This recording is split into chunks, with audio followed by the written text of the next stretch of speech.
ये 28/12/1984 ये हमने एक फर्जी डेट ली है, तो अब हम इसको डीकोड करते हैं। तो किस तरीके से इसमें से हमारा मतलूबा अदद निकलेगा, ये देखिए। अब करना ये है कि इन सब को आपस में ही जमा करना है। तो देखिए, इसको आपस में जमा करेंगे, इसको आपस में जमा करेंगे, इसको और ये। तो अब हम इसका आगे चलते हैं, तो इसका जवाब आता है 10, इसका जवाब आता है 3 और इसका जवाब आता है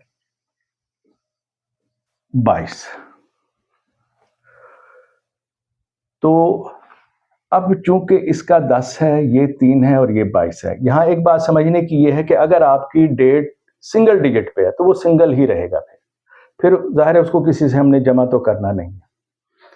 तो इस तरीके से इसको फिर आगे जमा करेंगे ताकि हमारा सिंगल डिजिट इसमें से बरामद हो सके। अब इस 10 को आपस में फिर हम जमा करेंगे, 1 जमा 0 जवाब 1 ही आएगा। ये 3 और ये आपस में जमा करेंगे, 2 जमा 2, इसका जवाब आएगा 4।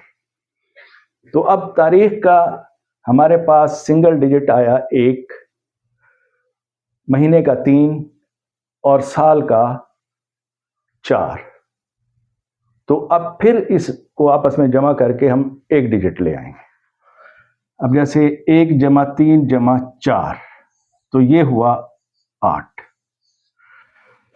ये हमारा सिंगल डिजिट हमें मिला इस तारीख पैदाइश से। और इस सिंगल डिजिट की बहुत अहमियत